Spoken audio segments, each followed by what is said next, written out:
Welcome to System Change, Not Climate Change, the Eco-Socialist Network. Our topic today is the uprising of India's farmers, an unfolding event that has captured worldwide attention over the past few months. My name is Ted Franklin. I'm a labor and climate justice activist in Oakland, California, unceded Ohlone territory in the San Francisco Bay Area. System Change, Not Climate Change is a 7-year-old North American network of eco-socialists.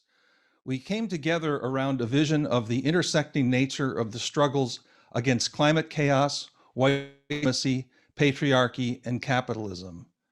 Our vision is international, as it must be today. We are all affected by the uprising of the essential workers in India. India's farmers supply half the world's rice and cotton, most of our spices, and many fruits and vegetables, and an enormous number of drugs and medicinals. Aarti Sethi is a leading researcher on the impacts of economic exploitation on India's farmers. Today, she will share her insights into the roots of the massive current farmers' uprising.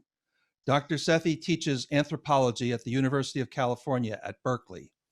A socio-cultural anthropologist, her primary interests are in agrarian anthropology, rural life, political economy, and South Asia.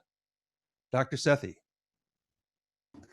Good morning. I hope everyone can hear me. Thank you very much for inviting me to this conversation. I'm very glad to be here, and I look forward to a kind of engaged and vigorous discussion with everyone after I've made some preliminary remarks.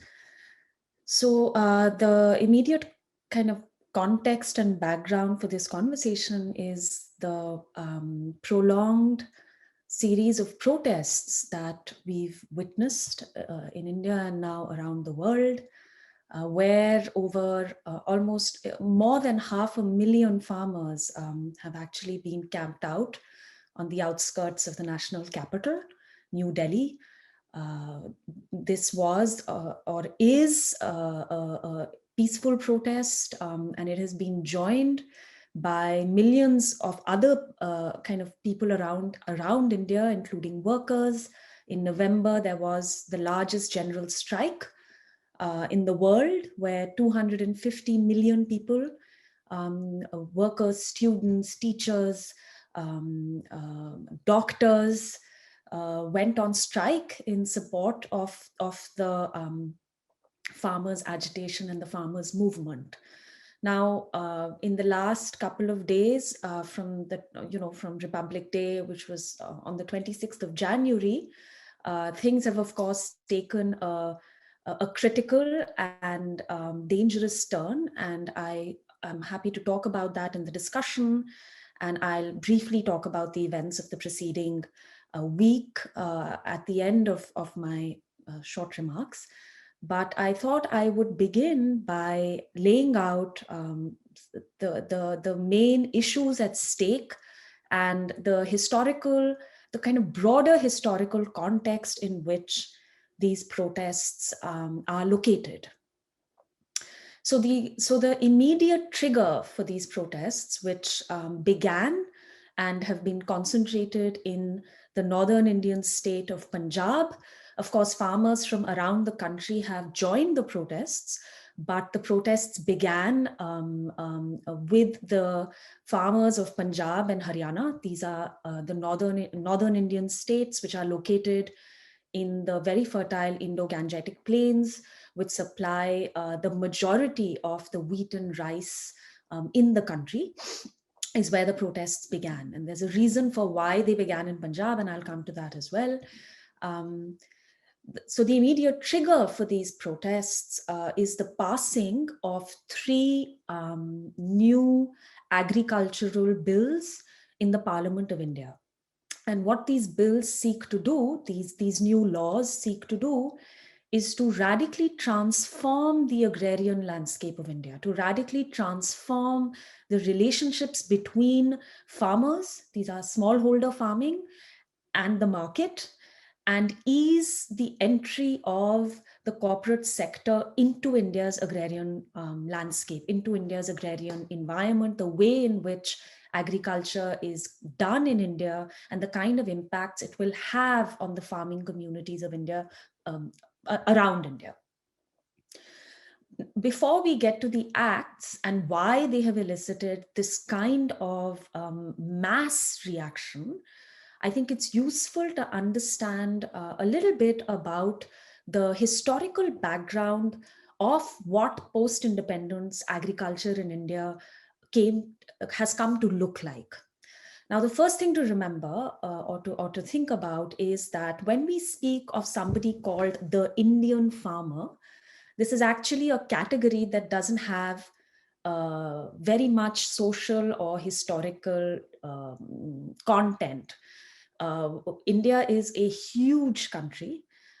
It's not very useful to even think of it as a nation. What it really is a country of 26 different states, each of which have different histories, we can think of as different societies which all came together and were brought into this framework of the Indian nation a mere 70 years ago. So how farming looks like in different parts of the country is very, very different. So you will have farming, for instance, in Punjab and Haryana, which is highly commercialized and market driven. You have subsistence farming in places like Bengal. You will have the kind of crops that are cultivated, and the relations between those crops and the market is very different. So in places like Rajasthan, you will have millet-driven millet-driven agriculture, where millets are, subsistence grains. You have different kinds of vegetables, and their local consumption in different parts of the country. So it's very important first to keep in mind that we are not talking about a single environment. We're not talking about a single farmer, right? That who the farmer is looks the same in all parts of the country. This is not the case. The second thing that it's important to remember is that often we produce a kind of binary between corporate and commercial market-driven agriculture and smallholder subsistence farming. This is also not a very useful way to think about agriculture, because India has had a kind of peasantry that has been cropping for the market for almost 300 years, right? So we are not talking about non-market, kind of isolated subsistence peasant agriculture. We are talking about a country in which 75% of the country is dependent on agriculture and allied activities as a primary livelihood and a primary occupation. And this is important to keep in mind when we look at the specific nature of these protests, because what these protests are about is about the marketing of agricultural produce, right? So these protests are very much about how local farming articulates or is in relation to the market. So there are two components of this on the one hand, right? One is how agriculture happens on the farm. And agriculture on farms in India is not to the largest extent corporatized, by which I mean that almost all agriculture in India is conducted on family farms. By family farms, we can have, small family farms where the average land holding in an individual peasant household is really small. We're talking about 1 to 6 acres of land. And then you have states like Punjab and Haryana in which the land holdings are much larger, right? 30 to 40 to 50 to 100 acres of land. But in both instances, we are talking not about consolidated corporatized agriculture, such as in the United States, in which, for instance, the midpoint acreage could be 3,000, 4,000 hectares of land. That is not the kind of agriculture we are speaking about. We are speaking about a a kind of agriculture which is self-driven, which is where families either cultivate the land with their own labor or through hired labor, and where the risks of agriculture are entirely on the individual peasant household. And these risks have been massively exacerbated post the deregulation of the Indian economy after 1991 and the GATT and liberalization, the GATT agreements and liberalization. And I'll come to that as well. So, there are three bills, recent laws that have elicited these protests. The first law is a law that allows farmers and corporates to trade in agricultural produce, grains, outside of what are called mandis, bazaars. The second is a law that allows corporations like Reliance or Walmart to enter into individual cropping contracts with individual farmers at a prefixed price.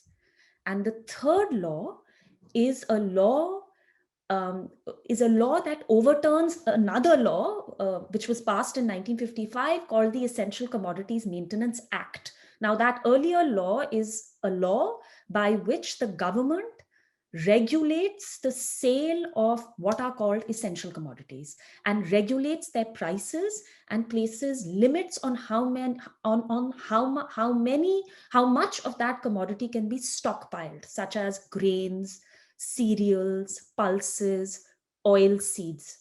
And each of these three laws, the new laws, work in conjunction with each other to essentially open agriculture to full corporatization, to the complete entry of the corporate structures of corporations into agriculture. So first, what are these barriers that have so far prevented this, and what do they have to do with agriculture in general? Now, for that, we need to go a little bit back into what India's post-independence history was. When India achieved independence in 1947, it was facing a country which was extremely food insecure. Now, it was food insecure for several developments to do with what colonialism did to the country, but we won't go there now. But what happens, what India is confronting in 1947 post-independence is an impending food grain crisis, a crisis in which 80% of the country or more, 90% is dependent on agriculture. There has just been a war. There has been a huge famine that has struck Bengal as during the Second World War, and immediately after it, food grain was diverted to the war effort. And so this is the situation that India is confronting. Now, so there was a push to make the country self-reliant in agriculture. How was that to be done? The first, and India at that time was a planned economy, so the first 2 5-year plans focused on things like land reforms. But those land reforms, the land reform project was never completed for all kinds of political reasons, primarily because they would have dispossessed rural landed gentry, and that is politically very difficult to push through. So instead, the country adopted under the aegis of the Ford Foundation and the Rockefeller Foundation in America, which are at that moment trying to create markets for the dumping of wheat that is being produced in America on developed countries. This is another history. So the country engages on what is now called the Green Revolution. The Green Revolution was aimed at increasing and massively increasing agrarian productivity because of how low agrarian productivity was in the country. The Green Revolution is essentially a kind of complex of new technologies which have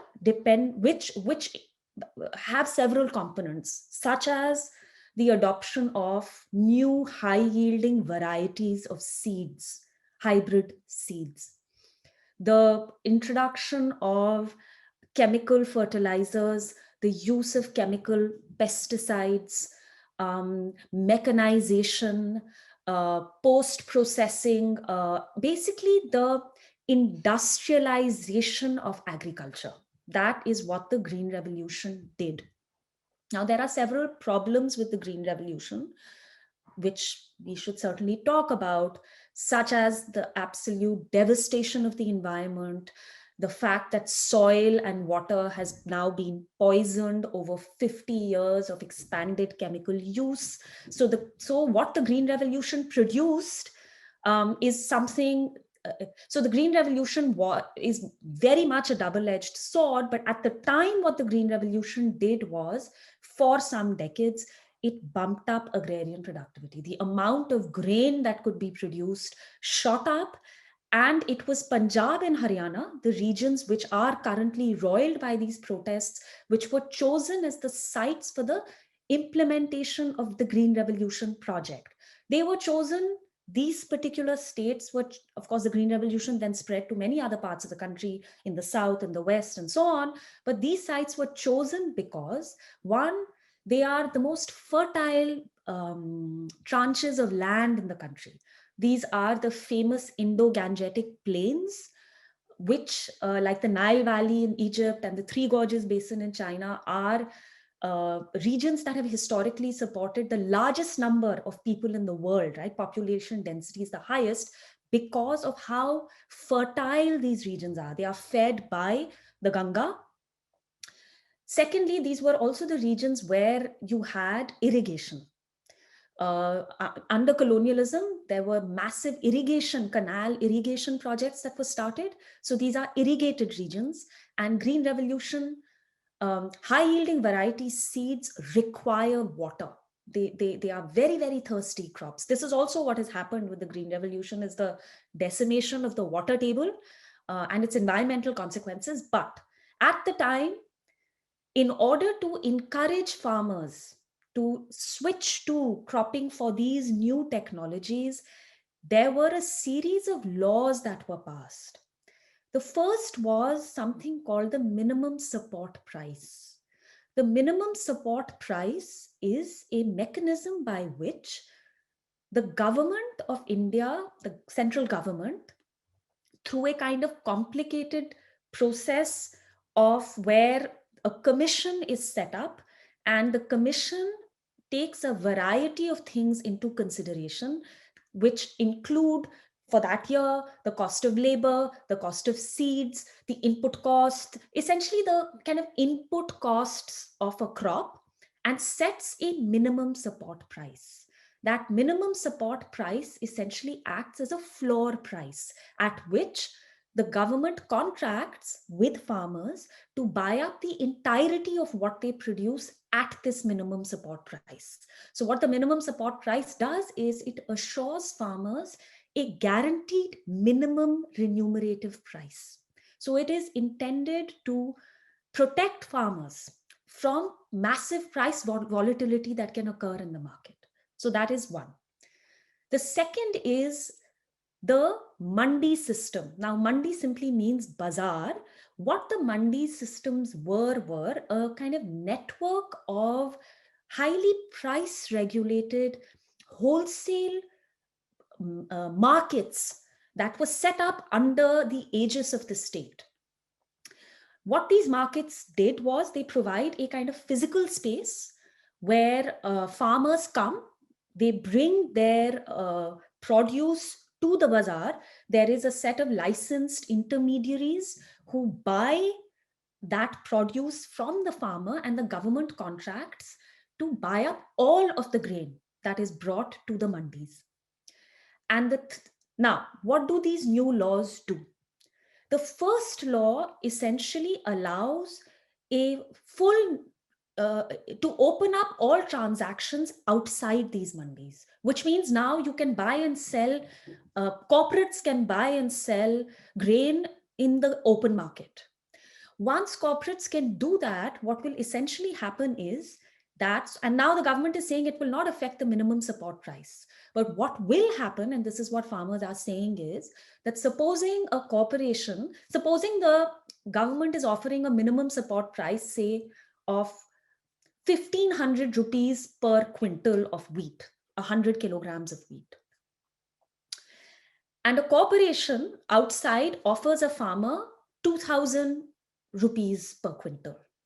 So for the first 2 seasons, farmers will simply stop selling in the government mandi and start selling in the open market. As trade moves to the open market, the mandis, the bazaar, which needs certain, you have, in order to keep a bazaar going, a certain number of transactions, there has to be a certain volume of trade inside that government regulated bazaar, it will shut. Now, this is the experience we've seen in many parts of the country. Once that shuts, once the bazaar goes away, then prices in the open market crash, because now corporations can basically offer whatever price they want, and farmers who have limited to no capacity to actually hold on to grain for a variety of reasons will be, and in other parts of the country where the Mundi system has gone, are forced to sell their grain at whatever price the corporate offers.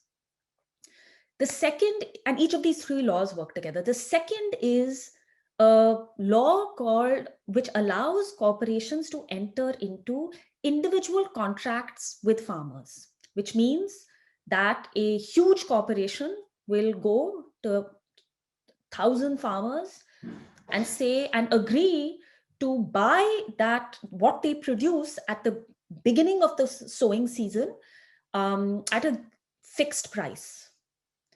Now, the government is saying that this is great because farmers will actually be able to get an assured price. But what it means is that if, for instance, once harvest comes along and the prices in the market rise, the farmer is now bound to sell to that corporation at whatever price was agreed. If prices crash, however, and the corporation now has agreed to pay a much higher price, there is no legal mechanism that actually enforces the corporate to pay at that contracted price.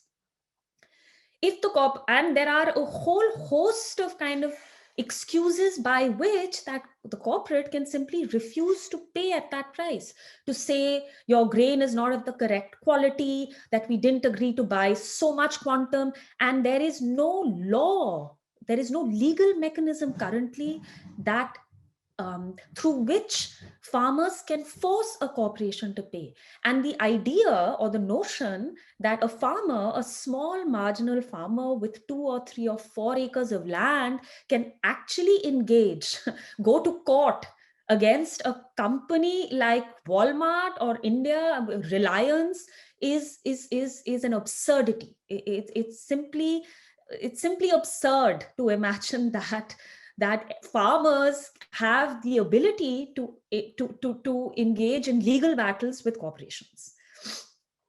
The third and most insidious law is one that removes crops from the Essential Commodities Maintenance Act. Now, the Essential Commodities Maintenance Act is a very, very important act. It was passed in 1955. What it does is it does not allow traders, wholesalers, and retailers to stockpile the quantity of grain beyond a certain limit. Why? Because there are two things that this Essential Commodities Maintenance Act does is, one, it keeps food prices in the market low.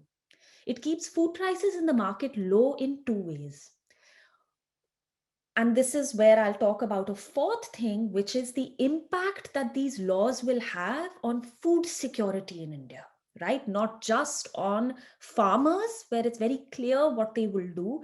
The laws will essentially mean that they will essentially make farming even more unviable for the large mass of farmers in the country. And farmers are very aware of this. But the implications of these laws is actually much broader. And the biggest implication is of the decimation of the food security of the country.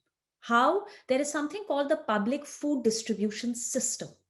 The public food distribution system is a system by which there are a network of fair price or ration shops at which the government, at which wheat, rice, oil, sugar, these kinds of things can be bought if you have a ration card at subsidized prices.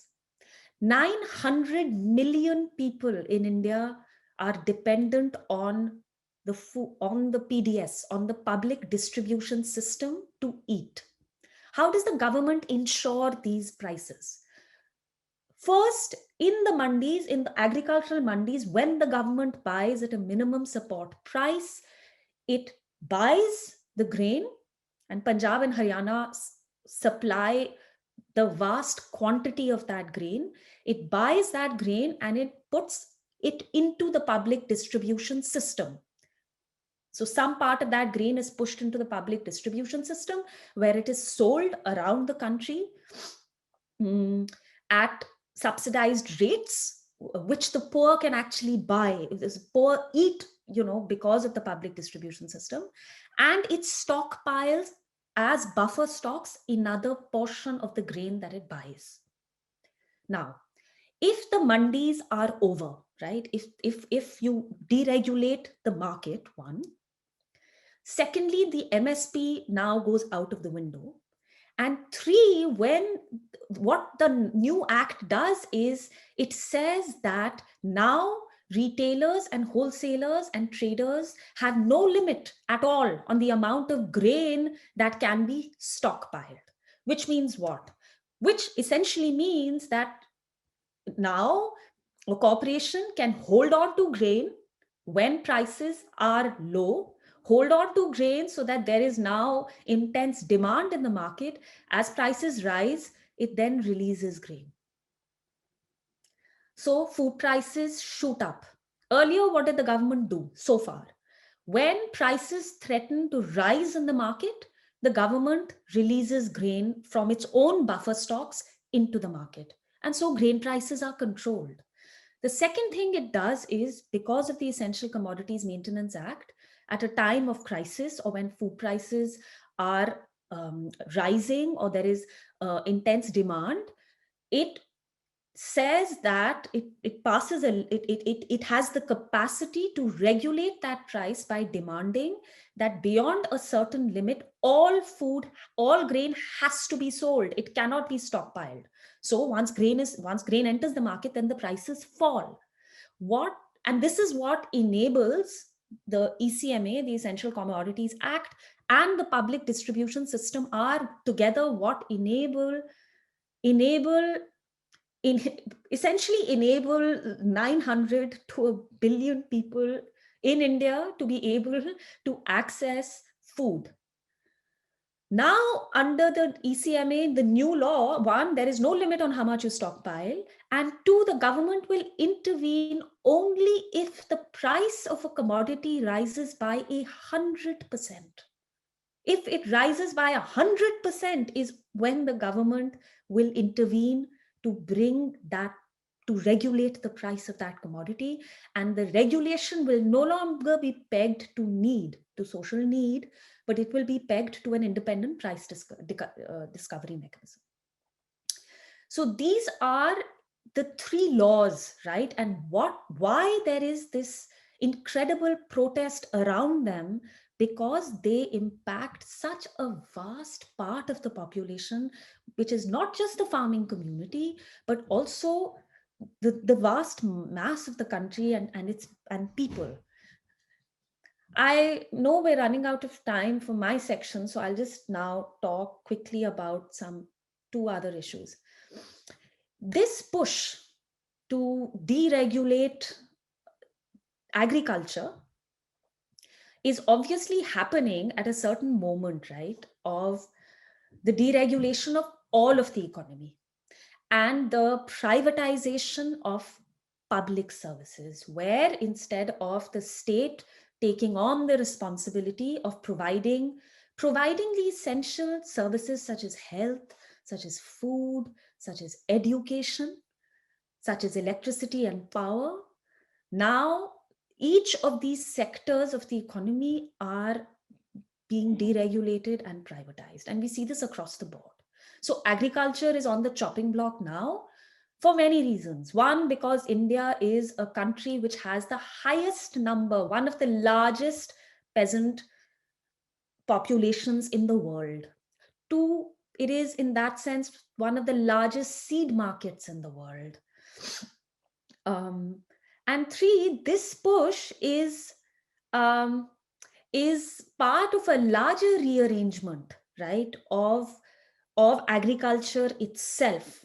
So one of the biggest transformations in agriculture is what we've seen, which is the intense hybridization of agriculture, right? And this is probably something that people involved in this discussion are attuned to, where instead of now, we've seen in the last 15 years a kind of mass extinction of traditional varieties of food, of traditional varieties of vegetables, of grain, i.e. the same form of monoculture cropping that is a hallmark of industrialized, capitalized agriculture around the world is now that which we see all over India.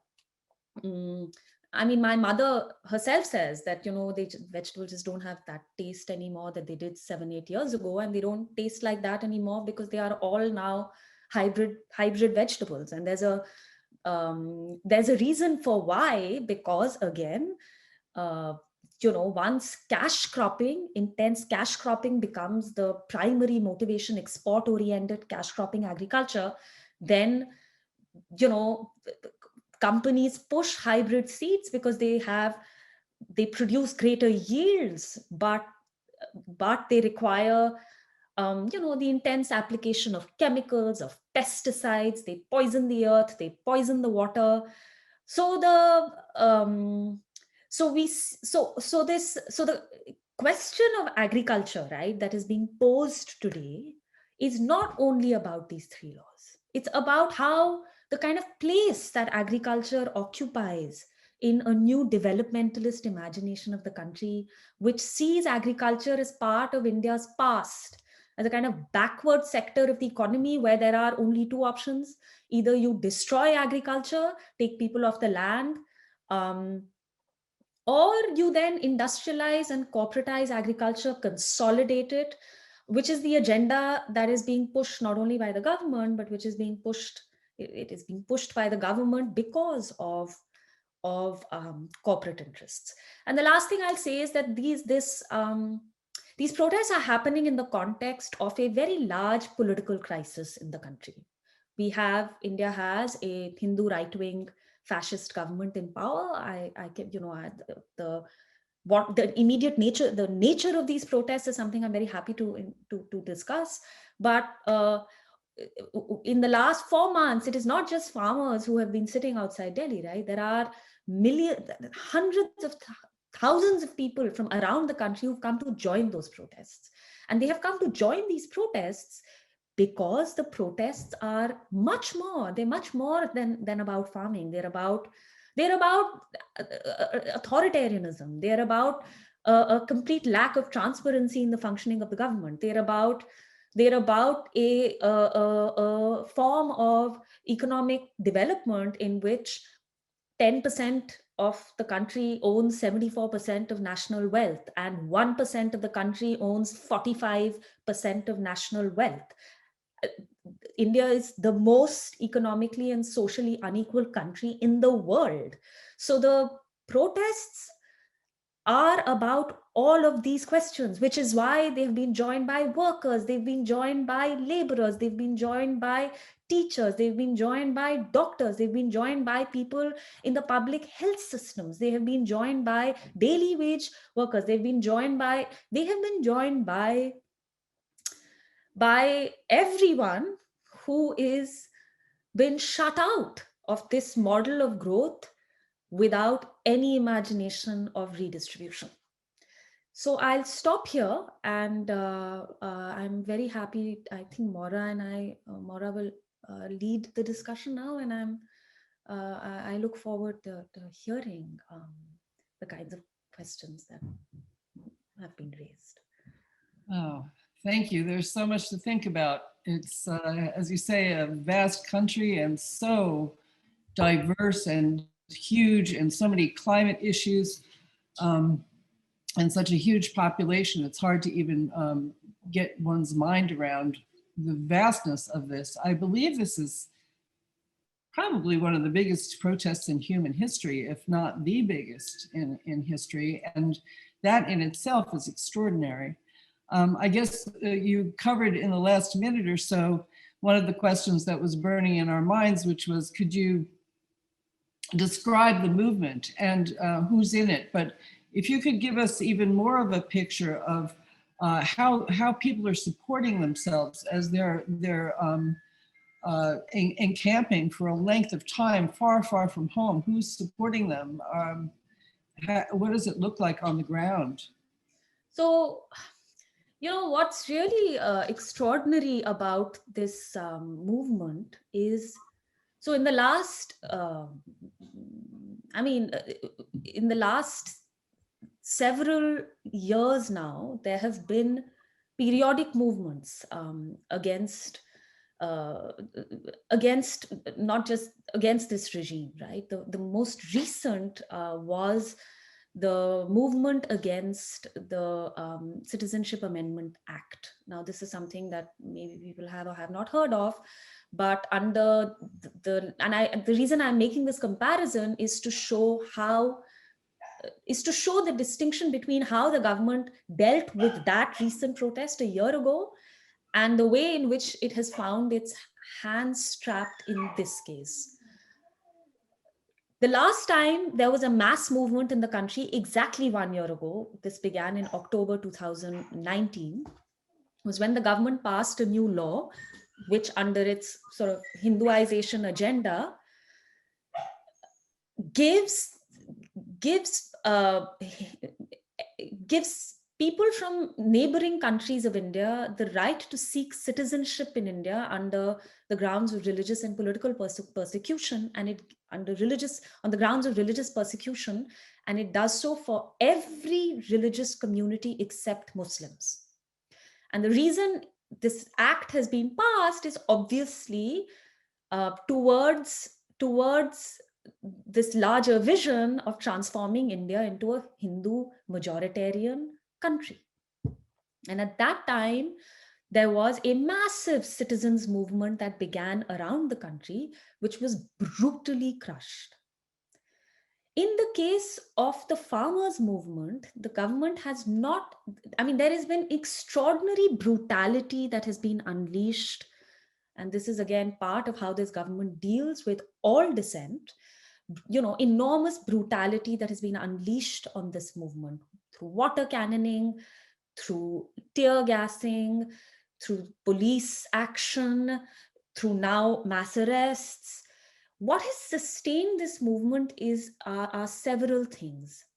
One is that it has enormous social force and depth behind it.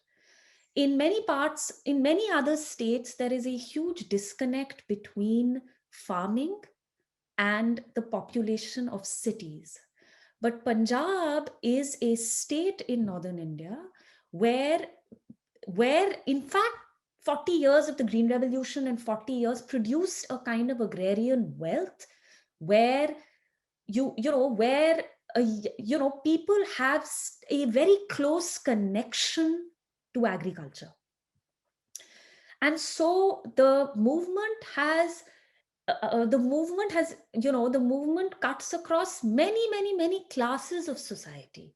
And so the movement has support from young people, it has support from urban professionals, it has support from, Punjab has a very, Sikhs from Punjab have migrated to many parts of the world. So there is enormous international support from the community, from communities elsewhere. And one of the actually really interesting things about this movement are that it is drawing on cultural resources in Punjab.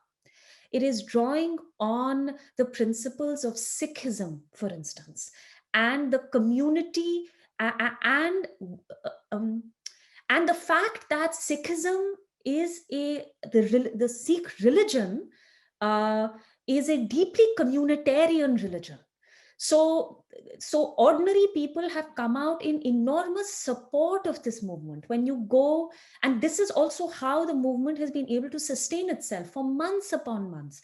They have set up communal kitchens. There are people across, there are people who have come to volunteer their labor, volunteer money, set up shelters, set up schools.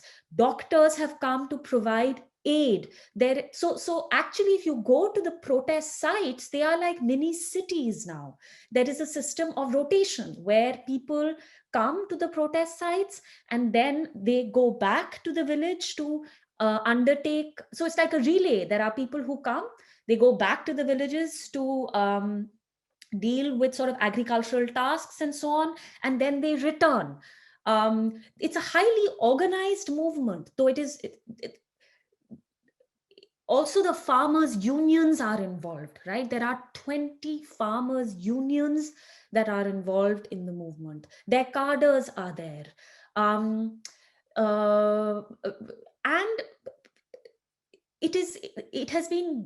the government has not been able to isolate them. The government has not been able, it has produced a kind of mass social upsurge. They've started their own newspaper. It's a movement in which it's a highly social, because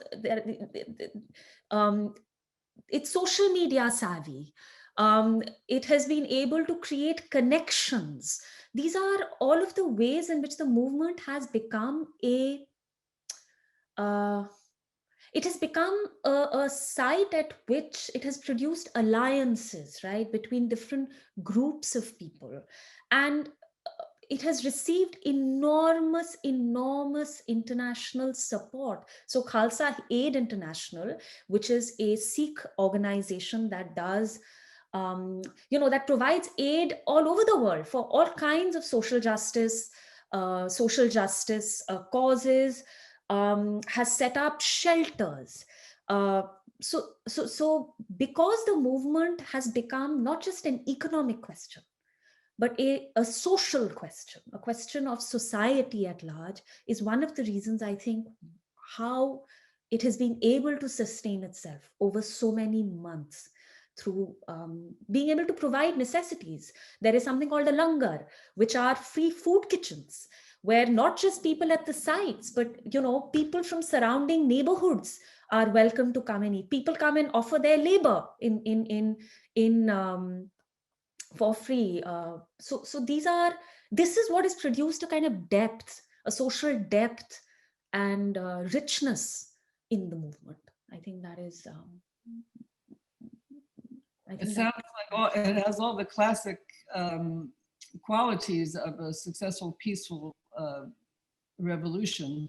Yes, absolutely. But sustaining it for the long time is obviously going to take a toll on people, especially during the pandemic. I mean, it's a crazy time. We're always talking in system change, not climate change, about how 2021 is really our year. I mean, this is the year social movements for ecological sanity and human rights and social justice have to take place this year. And it's great to see this kind of inspiring action happening, although I'm sure it's fraught with hardships for all those involved. We have several questions. You've touched a little bit on this already, but we have several questions about to what extent do external forces and from international aid organizations such as those you mentioned and financing organizations even more so influence domestic agricultural policies in general, and what are the biggest multinational corporations at play, or are many of them Indian homegrown corporations that are causing this collusion with the government? Both. So the state is, I mean, what is very clear is that basically the state and capital have the state eases the way for the takeover of society by capital. And this is absolutely true of agriculture. It's the immediate incentive for this mass deregulation of agriculture is and it's very clear what has led to this. I'll come to international biocapital in a second, but is the fact that two of the biggest industrial houses, which are just crony capitalists in India, the Ambani Group of Reliance and Adani, who are and these are close compatriots of the government, wish to enter the agricultural sector in a massive way. So basically, these two corporations want to create a vertically and horizontally integrated market, which is why it is under this regime that these three laws have been pushed through. These are the biggest contributors to the Modi regime. And they are corporations that basically are now oligarchs of the Indian economy. They want to, and this is what this whole one nation, one market rhetoric is. It will basically enable corporations to biocapital to create a absolutely seamless integration between production, retail, and to basically make the agro sector, as they keep calling it, the site of the extraction now of the profit for corporations that are hand in glove with the government. As far as the government's agenda being dictated by international capital, the clearest example where we can see this is, for instance, in the activities of the Monsanto Corporation in Kargil, where the way this works is that there is basically sub-franchising.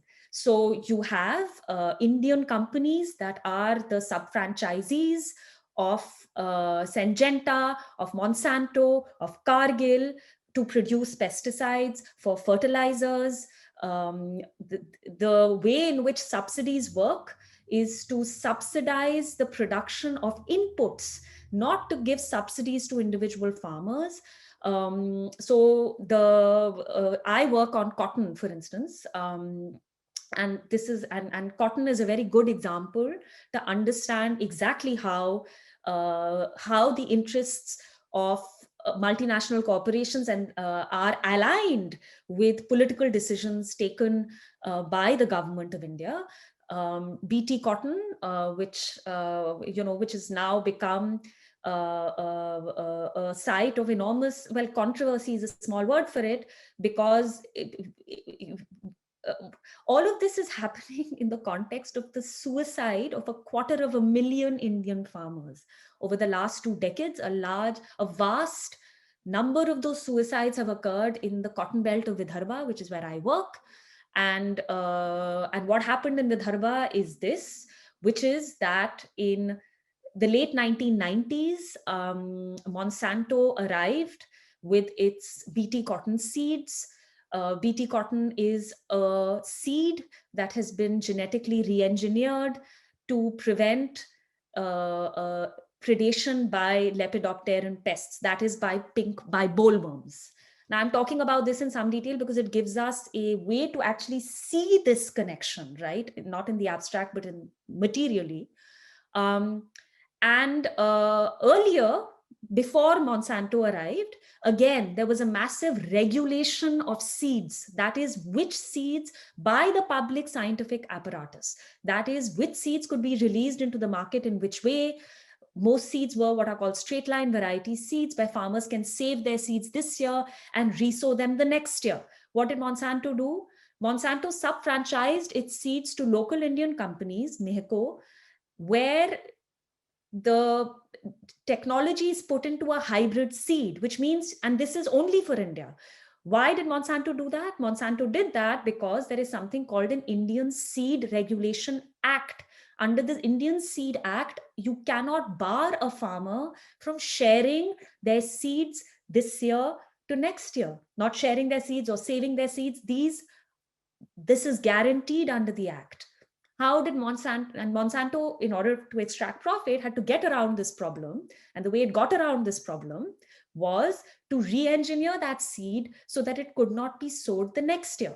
So what then happened was that in the space of 7 years, the entire cotton landscape was blanketed by Monsanto seeds. The price of a seed packet went from 300 to 400 rupees to 2,000 rupees a seed packet. The input costs shot up.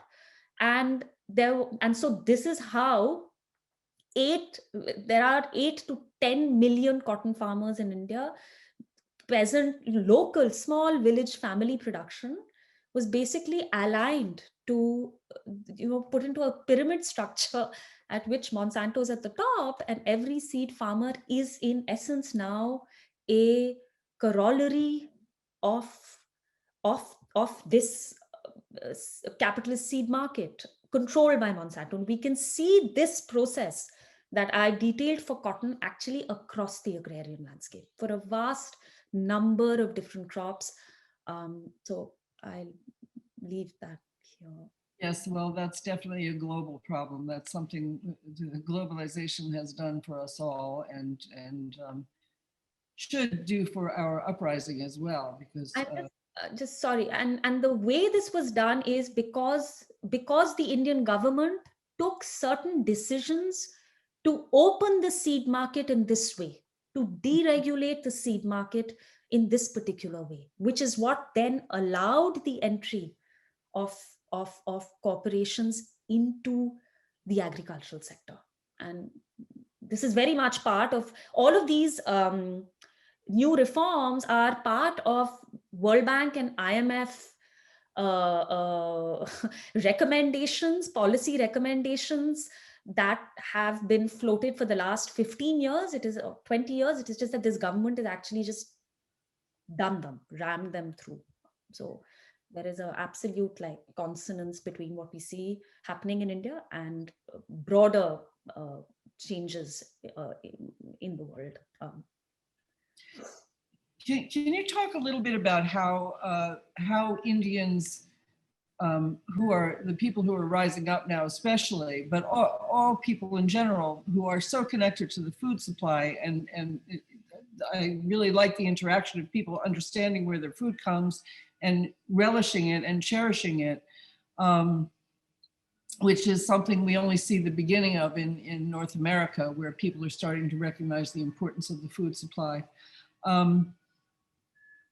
About how do they get their information about laws that are going to be affecting them and stuff? Is there a network of independent news media or something like that? How do people find out about it? Is it word of mouth or other ways? Find out about what?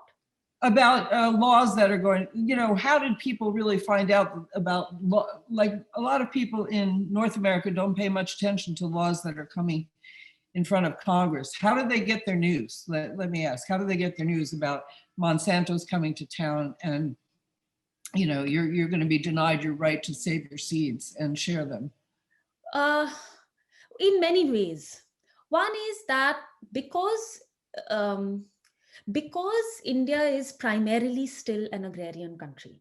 It's an agrarian country, even though in this new ideology, one of the things that's happened is that this is a moment at which agriculture is burst onto the consciousness of India again in a massive way, right?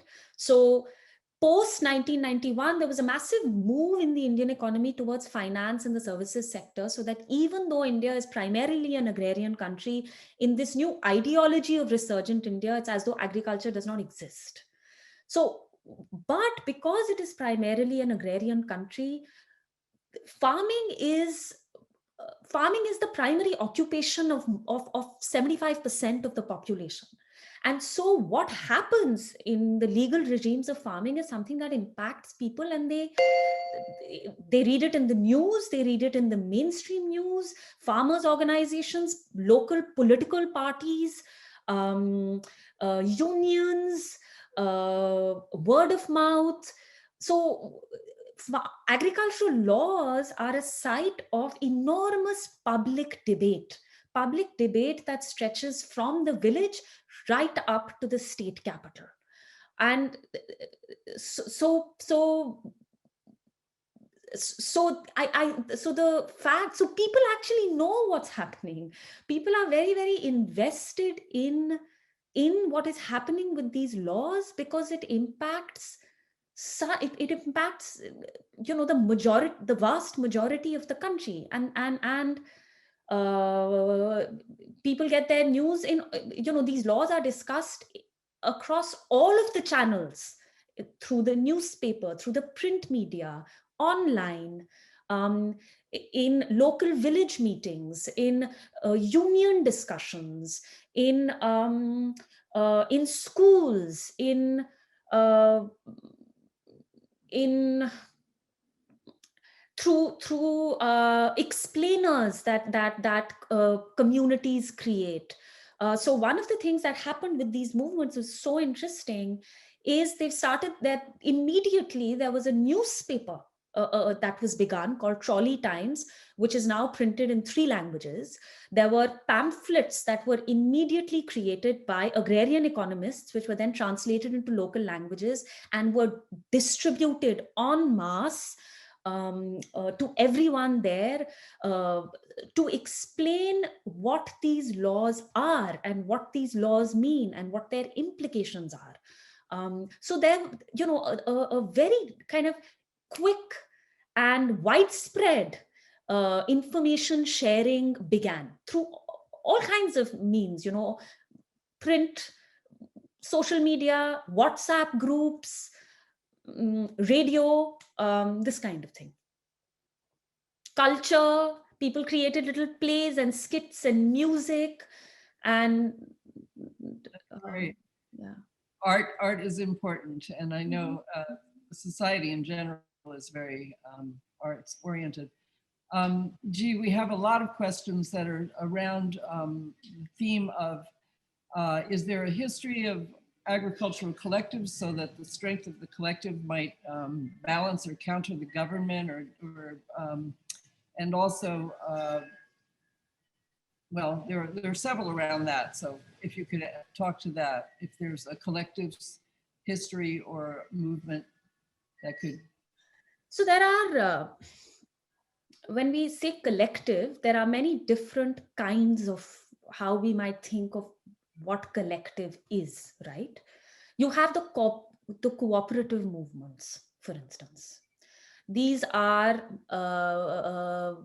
like the biggest milk suppliers is called Mother Dairy, Amul.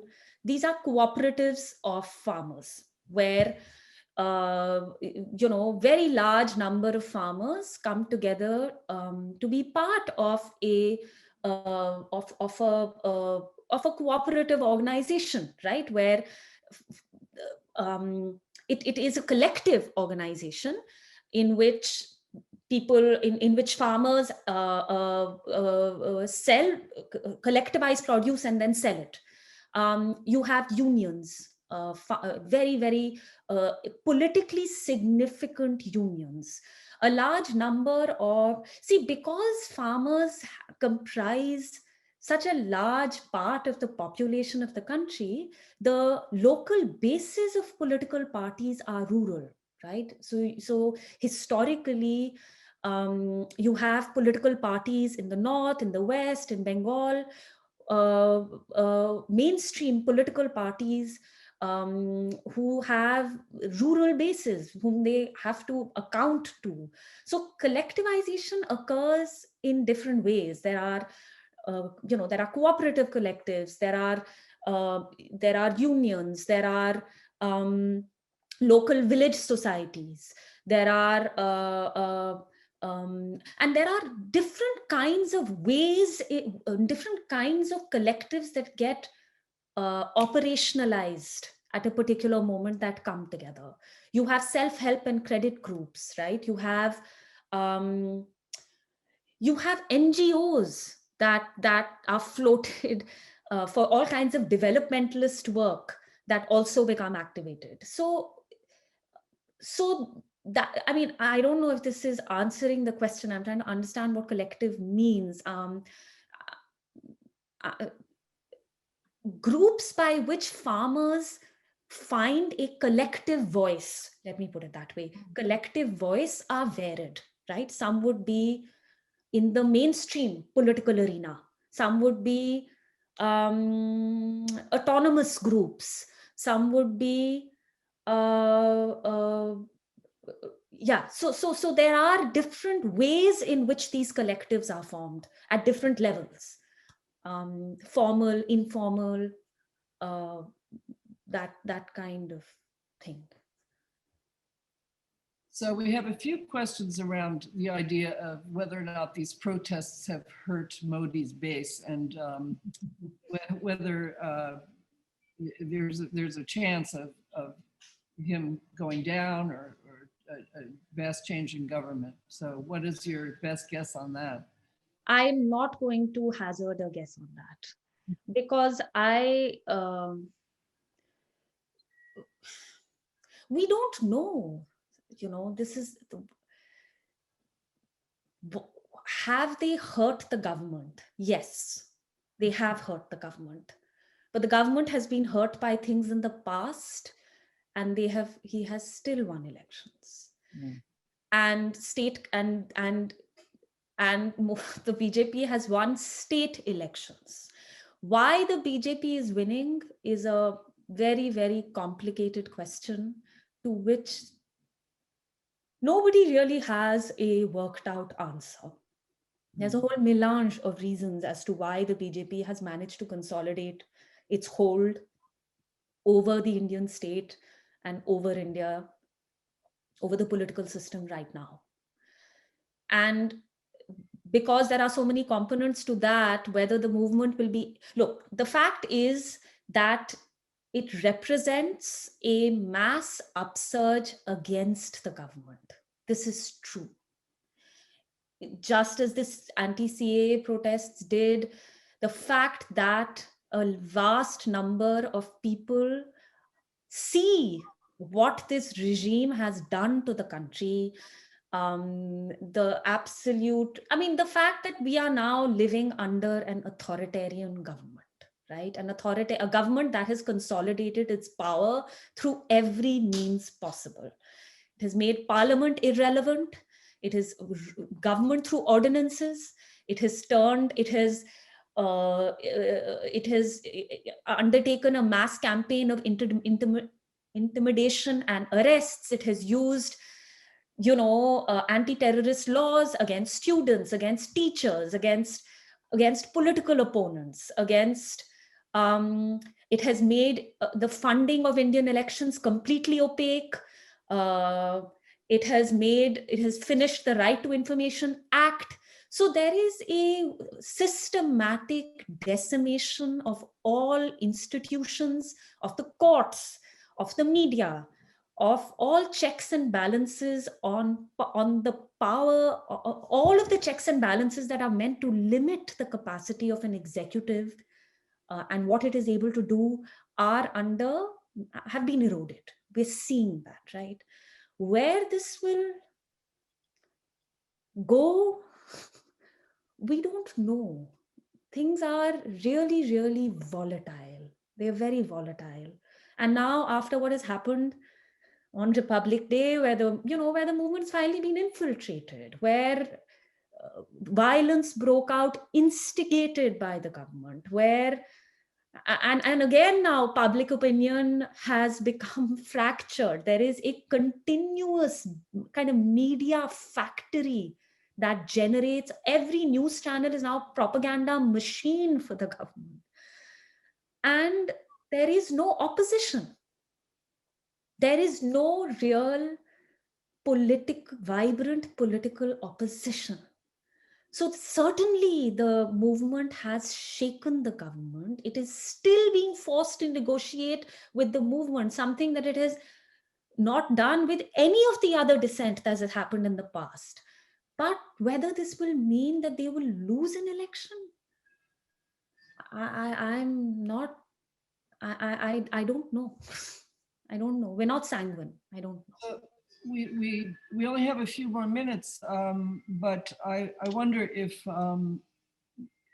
one question that came up, I'm going to throw this out there before we wrap, but is there any chance of secession in any Punjab or any other area? Somebody asked. Is there any talk of that at all, or is that just something that wouldn't have even occurred?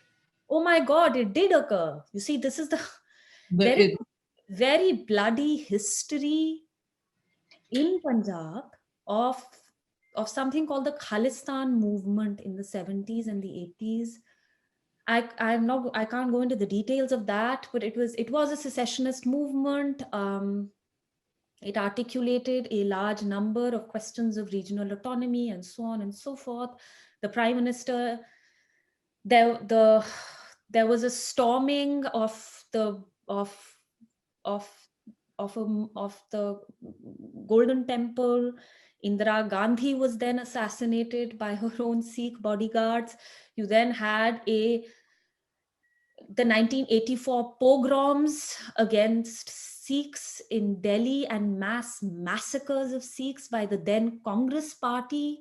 And in fact, it is this history that the government this time invoked to call the movement, to call people, to call the farmers Khalistani terrorists. Oh.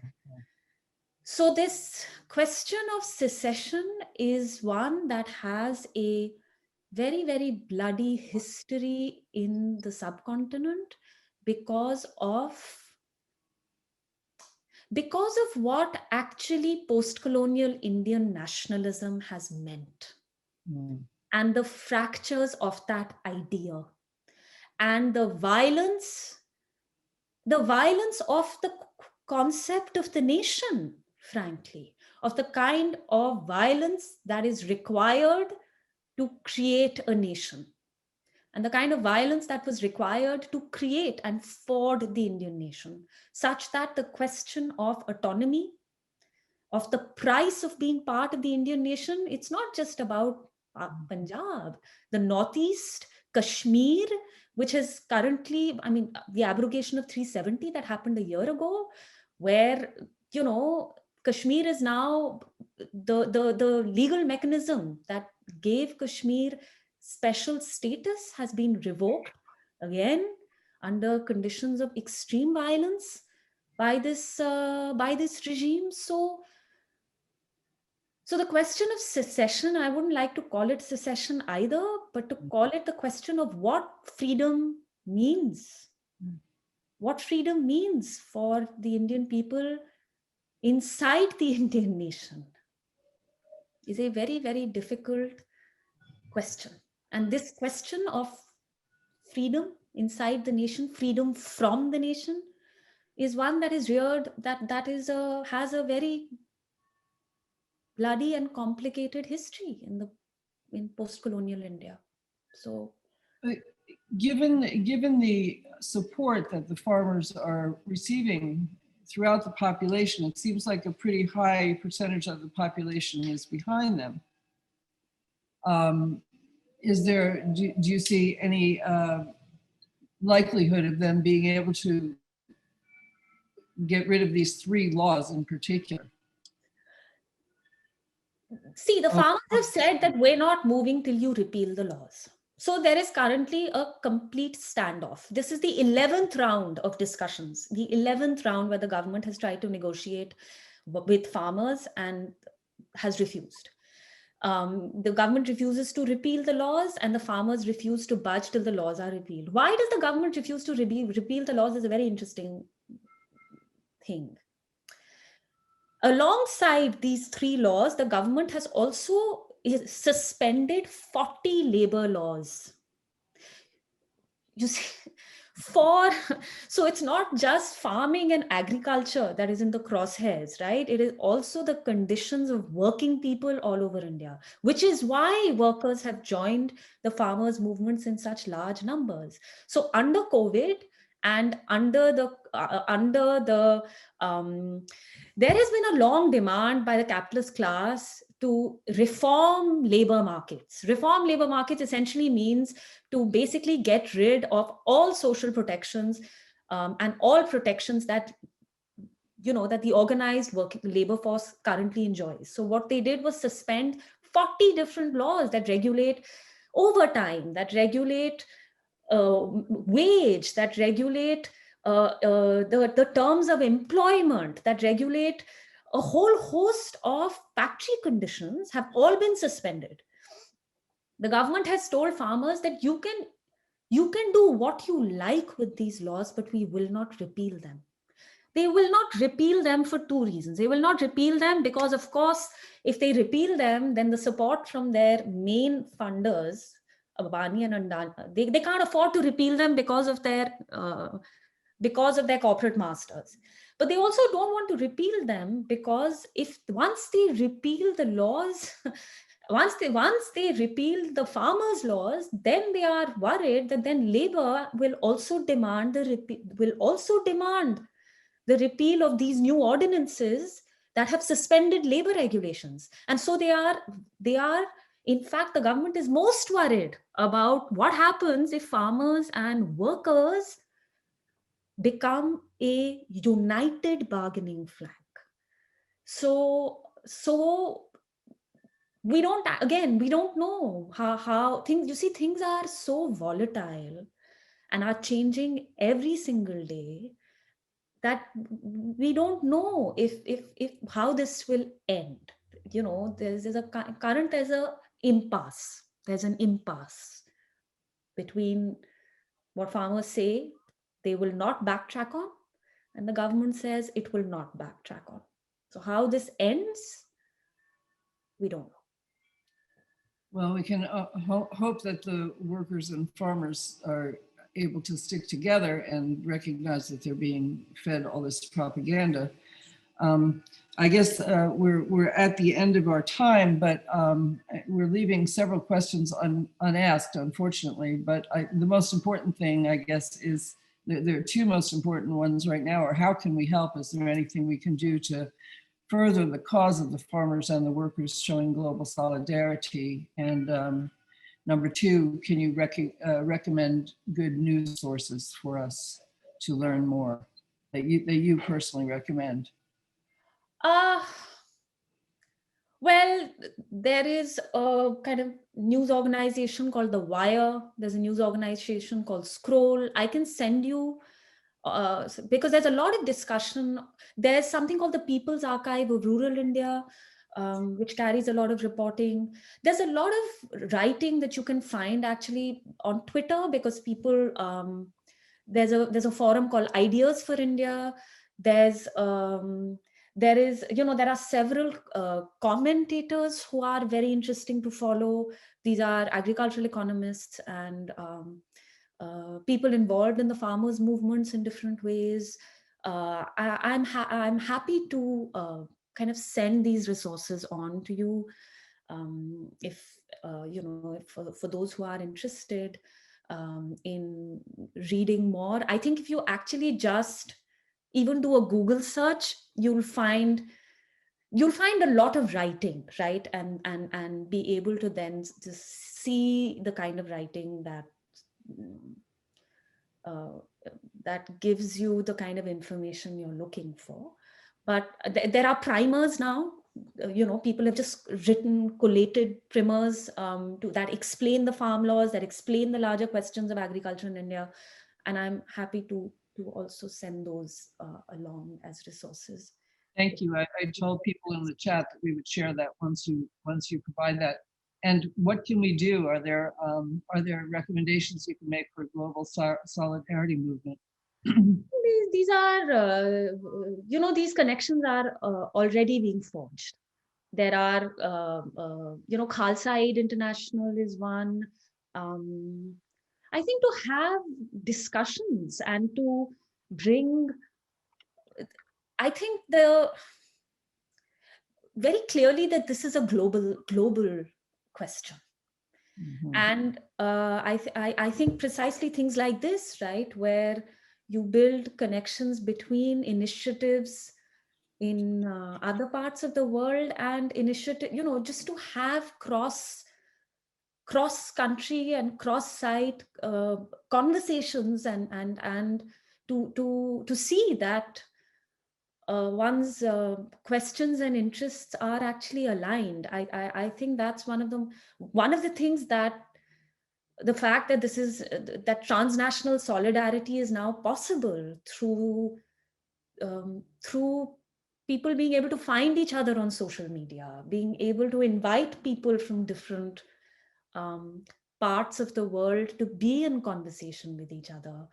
I think these are all kind of important things. Of course, there are many ways to donate, but I think more than that, having conversations is always, I think, the most powerful. When people begin to talk to each other, then that is the most powerful thing that can happen, really.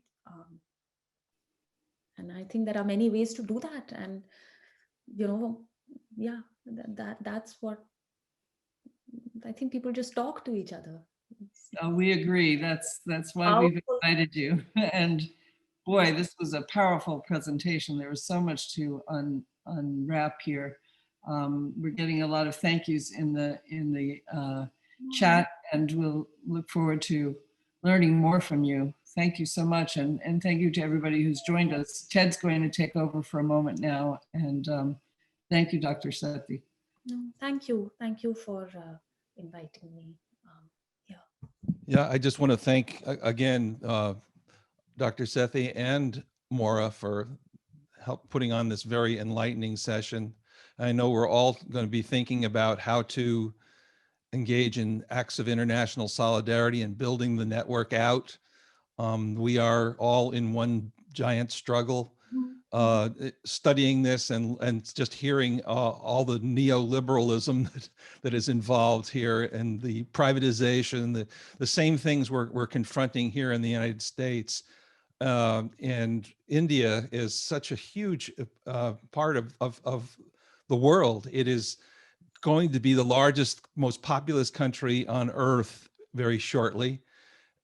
It's surpassing China and headed towards being 20% of the world's people living there. It is a more immensely important subject for all of us.